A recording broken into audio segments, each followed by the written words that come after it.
बिस्मिल्लाहिर्रहमानिर्रहीम। अस्सलाम वालेकुम। जैकब न्यूज़ सां मां आहियां आबिद अली मंगरियो। पेश आहिनि हिन वक़्त जूं हेडलाइन। जैकबाबाद में बर्फ़ जे कारखाने में माज़ूर चौकीदार जो गोली लगल लाश हथ। सदर थाने जी हद जुड़िया चौक वटि मंज़ूर लाशारी जे बर्फ़ जे कारखाने में ॻोठ ॾातो रिंदवासी 25 जे जंग खां माज़ूर चौकीदार आसिफ रिंद जो मथे में रिपीटर जी गोली लगल लाश हथ कयो वियो।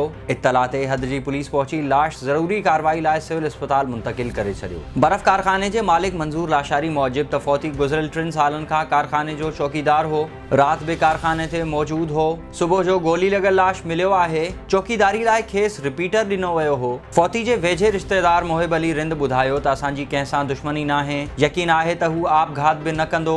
लॻे थो त कंहिं क़त्ल कयो आहे। पुलिस मूजिब पोस्टमार्टम रिपोर्ट में ख़बर पइजी वेंदी त नौजवान आपघात कयो आहे या खेस क़त्ल कयो वियो। रिपीटर सां पाण खे मथे में गोली हणणु ॾुखियो आहे।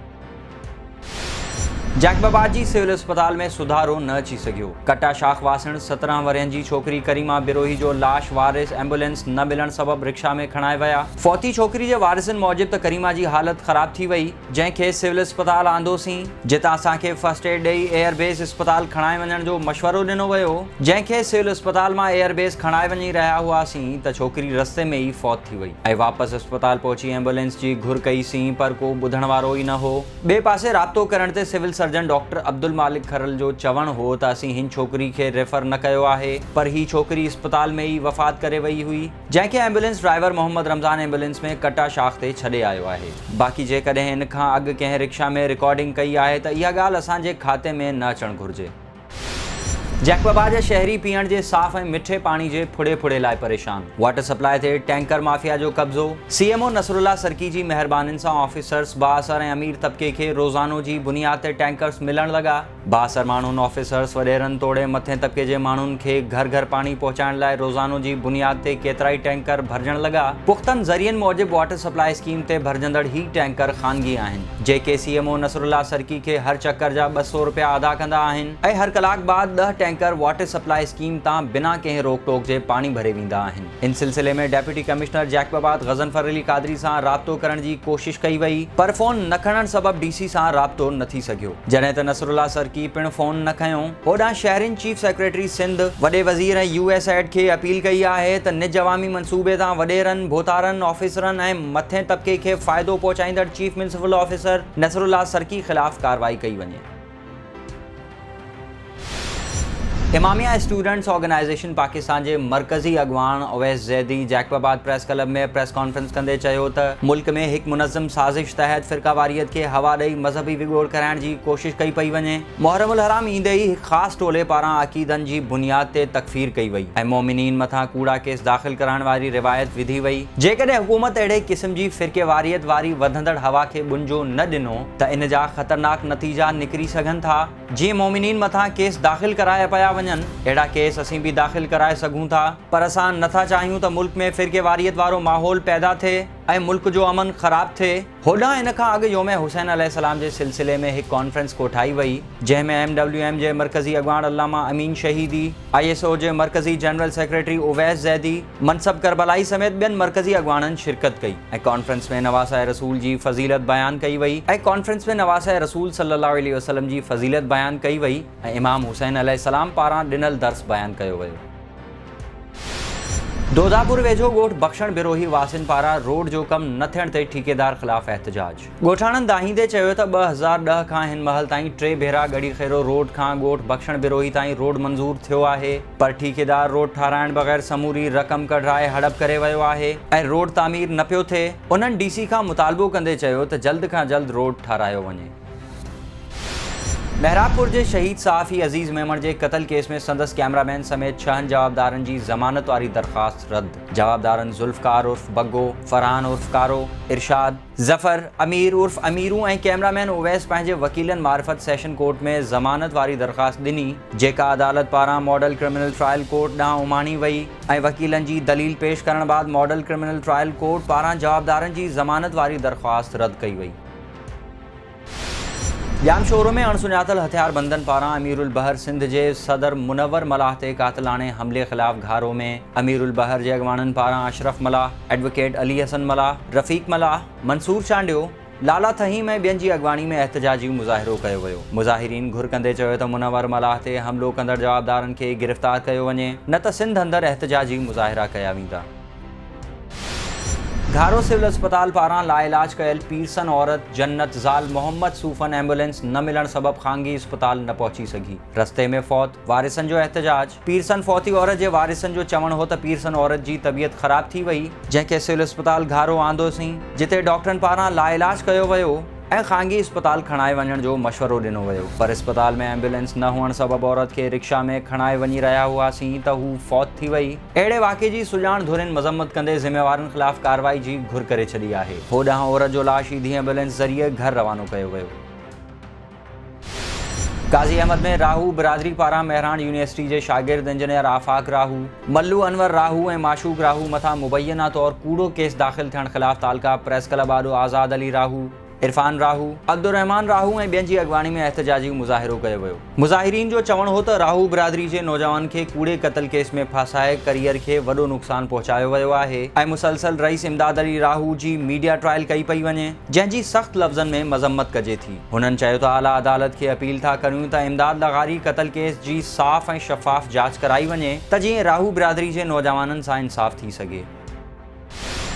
मटियारी में 21 मुहर्रम हराम जे ॾिहाड़े ते हज़रत इमाम हुसैन अलैहिस्सलाम ऐं करबला जे शहीदनि जी यादि में फयाज़ हुसैन ख़ासख़ैली ऐं रियाज़ हुसैन ख़ासख़ैली पारां सालियानो मातमी जलूस मरहूम फ़रीद ख़ासख़ैली जे ग़रीब खाने तां बरामद कयो वियो। नोहा ख़वानी ऐं आज़ादारी करे करबला जे शहीदनि खे भेटा पेश कई वई ऐं अवामी प्रेस क्लब ठठो में ॻोठ कादू रहाकड़ो वासी प्रेस कॉन्फ्रेंस कंदे चयो आहे त बरसाति पवण सबबि असांजा ॻोठ मुकमल पाणी हेठि आहिनि। असांजो बीठल फसल बेद तबाह थी वियो आहे। चूंडियल नुमाइंदनि मां कंहिं बि सार नाहे लधी। गंदे पाणी में रहण सबबि ॿार तोड़े वॾा मुख़्तलिफ़ बीमारियुनि में वठिजी विया आहिनि। DC ठठो ऐं MP अली हसन ज़रदारी समेत वसवारनि खां अपील था करियूं त असांजे ॻोठ मां बरसाति जो बीठल पाणी निकाल करायो वञे। ही हुयूं हेडलाइंस। 8 साल अॻु गढ़ी खैरो में हिकु हादसे दौरान माज़ूर थी वियल 3 नौजवान भेनरुनि ऐं पोढ़ी माउ जो वाहिद सहारो ज़ुल्फ़कार ओड मुफ़लिसी वारी ज़िंदगी घारण ते मजबूर आहे। वधीक तफ़सील अमर सिंधी जी हिन रिपोर्ट में। नाज़रीन, जीअं त सॼी सिंध जेको आहे सो हिन वक़्तु तमामु कसम परसी ऐं गुरबत जी लपेट हेठि आयल आहे ऐं केतिरा ई ख़ानदान आहिनि जेकी वीचारा तमामु ॾुखियुनि हालतुनि में पंहिंजे घर जी पालना करे रहिया आहिनि। अहिड़ो ई दर्दनाक किसो असांजे गढ़ी खैरे जे हिन घराणे जो आहे। असां मौजूदु आहियूं हिन वक़्तु ज़ुल्फ़कार ओड सां। 2012 खां अॻु संदसि ज़िंदगी तमामु हिकिड़ी सुठी ख़ुशहाल ऐं महिनत सां भरपूर हुई ऐं 2012 में एक्सीडेंट खां पोइ जॾहिं संदसि जिस्म माज़ूर बणिजी वियो ऐं चेल खां हेठि संदसि धड़ कमु करणु छॾे ॾिनो त गुरबत बि ॼण हिन घर जो अची दर ॾिसी वेठी। 3 जवान भेनरुनि जो भाउ, 2 मासूम भाइरनि जो भाउ, हिकु माउ जो वाहिद सहारो ज़ुल्फ़कार ओड तमामु हिकिड़ी इंतिहाई कसम परसी ऐं गुरबत वारी ज़िंदगी गुज़ारे रहियो आहे। अचो त साणसि दर्द भरियो ई दास्तान संदसि ज़ुबानी ॿुधूं था। 2012 में मूंखे धकु लॻो आहे। मुंहिंजो इलाजु जो कोन्हे। ॿाहिरि मुल्क में थी सघे त मुंहिंजो इलाजु आहे, हिते मुंहिंजो इलाजु कोन्हे। बाक़ी मां ग़रीब आहियां, मां 3 नियाणियूं आहिनि जवान। थी सघे त ख़ुदा मुंहिंजी मदद कयो। वसवारनि खां अपील आहे मुंहिंजी। मां हिकु ॼणो आहियां जो कमाइण वारो हुयुमि। अॼु मां बि वेठो आहियां हिकु जाइ ते बेरोज़गार थी, पर कमु जहिड़ो न आहियां मां बिल्कुलु। मुंहिंजी वालिदा बेवा आहे, मां बेरोज़गार आहियां। अब मुंहिंजो पुटु माज़ूर आहे। मां रणज़ाल आहियां, 3 धीअ आहियां, मुंहिंजी जवान आहे न। कमावड़ा कोई न आहे, मां काॾों खारां हिनखे। मां लाचार आहियां, पिनी सही गड़ी जो ॻोठ मां थकी पई आहियां। ऐं पुट जो इलाजु कोई नथो करे। फटा न मुंहुं सुजी वियो आहे, पेट सुजी वियो आहे। मां काॾे विया बा? हिकु गेड़ी खपे पिनियो आहे, वाणे पिनियो आहे, मुस्लमान पिनियो आहे। मां कमावड़ा कोई न आहियां, रणज़ाल पाण आहियां। मुड़ुसु मुंहिंजो मरी वियो आहे। 3 धीअ जवान आहे, नंढड़ा पुट आहिनि। मां केरु कमाए मां खाराए? मां काॾे मुंहिंजी मदद कयो बा कुझु? पोइ पुटु जवान आहे, मां गणतरी में ख़तमु थी वियो मां हिते। होॾो पिना थी, होॾो गुज़ारो कयां थी बसि। एॾा फट थी विया आहिनि, पेर सुजी विया आहिनि, पेट सुजी वियो आहे। नाज़रीन, ही दर्द भरी कहाणी सिर्फ़ु हिन घराणे जी न आहे पर पूरी सिंध जी कहाणी आहे। सिंध जे हर शहर में अहिड़ा दर्दनाक मंज़र तव्हांखे ॾिसण लाइ तमामु घणा मिलंदा।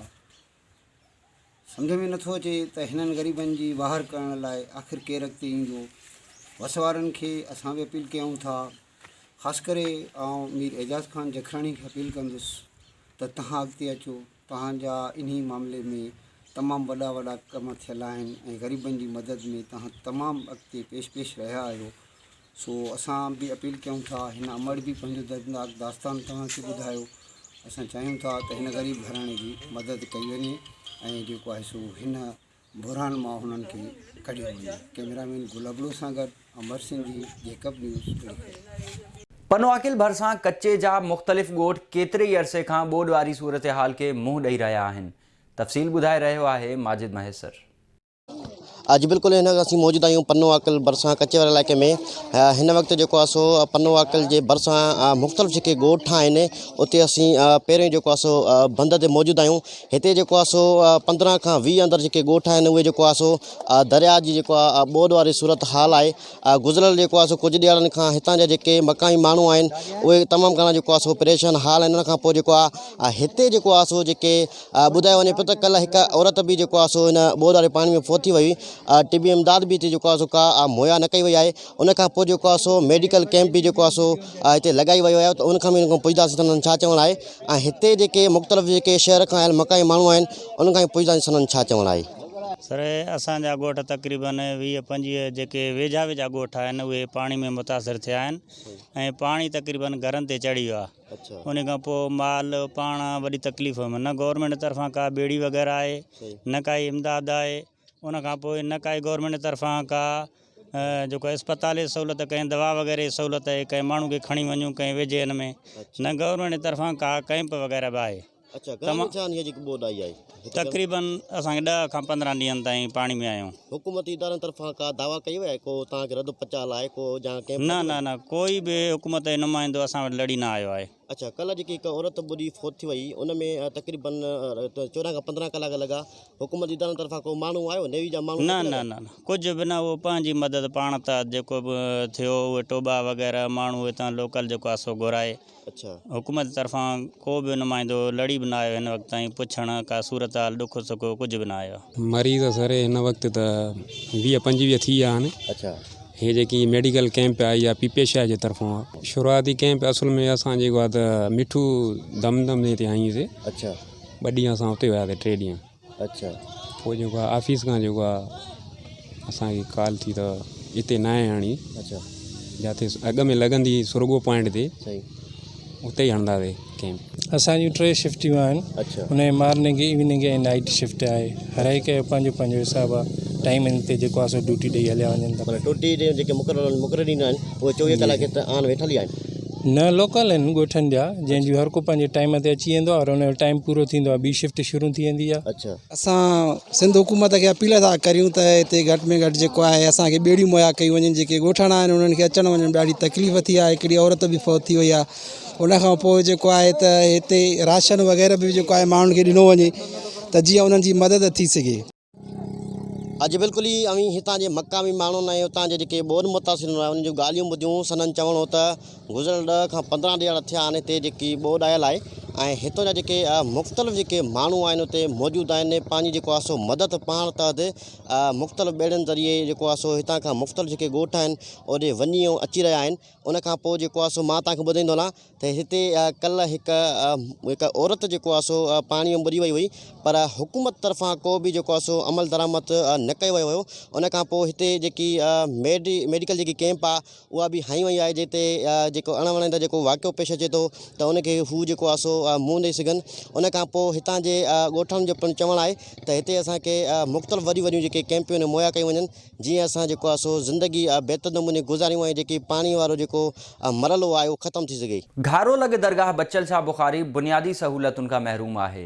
रिपोर्ट करे रहियो आहे हकनवाज़ चांडियो। मौजूदु आहियां घारो शहर जे लॻ हज़रत बचल शाह रहमतुल्लाह अलैह जंहिंजी दरगाह हिते बिल्कुलु मौजूदु आहियां ऐं हिन दरगाह खे कंहिं बि बुनियादी कंहिं बि सहूलियतूं कोन ॾिनियूं आहिनि। जॾहिं त हिते क़दीमी जेका ॻोठ आहिनि उनजो बिल्कुलु क़ब्रिस्तान जेको आहे उहो बि उन जे भर में आहे पर हिते कंहिं बि सहूलियतूं कोन ॾिनियूं आहिनि। इन हवाले सां हिते असां गॾु ख़लीफ़ो बि आहे ऐं हिते उन जा मुरीदनि त उन्हनि सां ॻाल्हि ॿोल करियूं। हिन वक़्तु पाण हज़रत बाबा बचल शाह जी नगरीअ ते मौजूदु आहियूं। जीअं त वधंदड़ आबादी ऐं वधंदड़ शहर जे गारे शहर जे आबादी जेके पुराणा मुक़ाम गारे शहर जा आहिनि उहे त तमामु हाउसफुल जो बोर्ड उन्हनि ते लॻी चुको आहे। बाबा बचल शाह जो मुक़ाम हिकिड़ो वाहिद मुक़ाम आहे जिते हिन दौर में माण्हू पंहिंजे प्यारनि खे जेको आहे दफ़नाईंदे हिकिड़ो महफ़ूज़ सम्झनि था। पर बदकिस्मतीअ सां काफ़ी अरसे खां हीउ जेको हिकिड़ो महफ़ूज़ मुक़ाम आहे उनजे बावजूदि काफ़ी अरसे खां इहो इंतिज़ामिया ऐं वस वारनि जे नज़रनि खां ओझल आहे। असां केतिरा ई भेरा मुख़्तलिफ़ फोरमनि तां आवाज़ु उथारियो आहे त बराए महिरबानी हिते मेन मसइलो जेको आहे मेन रोड खां मेन नेशनल हाईवे खां 1.25 किलोमीटर पासे में हुजण जे बावजूदि ऐं सॼे गारे जो इहो फोकस हुजण जे बावजूदि हितां जा सरहदी वारा आहिनि उन्हनि खे बिल्कुलु औकाफ़ खातो हुजे चाहे चूंडियल नुमाइंदा हुजनि उन्हनि खे बिल्कुलु नज़रअंदाज़ करे वेठा आहिनि। आऊं दरगाह बचल शाह जो ख़लीफ़ आहियां। कदीम दरगाह जी उर्स मुबारक कंदा आहियूं साईं हज़रत बचल शाह बुखारी जी। अच्छा साईं हिन खां गॾु जेको हिते छा क़दीमी जेका ॻोठ या घारे शहर जा माण्हू जेका आहिनि जेको थींदा उहो बि हिते खणी ईंदा आहिनि हा उहे हिते दफ़न कंदा आहिनि घारे जा ॾींदा आहिनि अलाए किथे किथे माण्हू हिते। अच्छा घारे शहर खां इहा दरगाह जेकी आहे ऐं इन जो फ़ासिलो केतिरो 1.25 किलोमीटर थी 1.25 किलोमीटर थी। जी साईं। अच्छा इन करे एप्लीकेशन मां कोन ॾिनी रोटी जो अञा कोन ॾिनी। अच्छा हे तव्हां जेको मुतालबो कहिड़ो कयो था हुकूमत असीं मुतालो हुकूमत इहो कयो असां दीवार ॾिनी ऐं रोड ठाहे ॾिनी। जी ही गारे शहर जो साईं पंहिंजो बचल शाह दरगाह आहे जिते पाण बीठा आहियूं ऐं मूंखां सवाइ काफ़ी सवनि जी तादाद में या हज़ारनि जी तादाद में चवां त साईं जा ज़ाहिरीन मुरीद ईंदा आहिनि जेका फैसिलिटीज़ खां जेको सो महरूम आहिनि।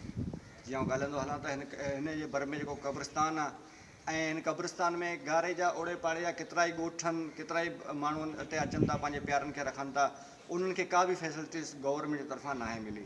जीअं त सभ खां पहिरियों हलंदो चवां त हिते जो रोड आहे के कम जो न आहे। आख़िर इंसानु कीअं अचे त कीअं पंहिंजी गाॾी खणी अचे ऐं जेको घारे खां 1.25 किलोमीटर जे फ़ासिले ते आहे ऐं उनखां अलावा हिते दीवार जी असांखे सख़्तु ज़रूरत आहे। जीअं त हिते जा काफ़ी अहिड़ा माफ़िया हलनि पिया ख़ुदा न ख़ास्ता हिन क़ब्रिस्तान जी कंहिं ज़मीन ते कब्ज़ो कनि या हिते विकिणी हलियो वञनि त आख़िर हीउ क़ब्रिस्तान भरिजंदो त माण्हू केॾांहुं वेंदा किथे रखंदा।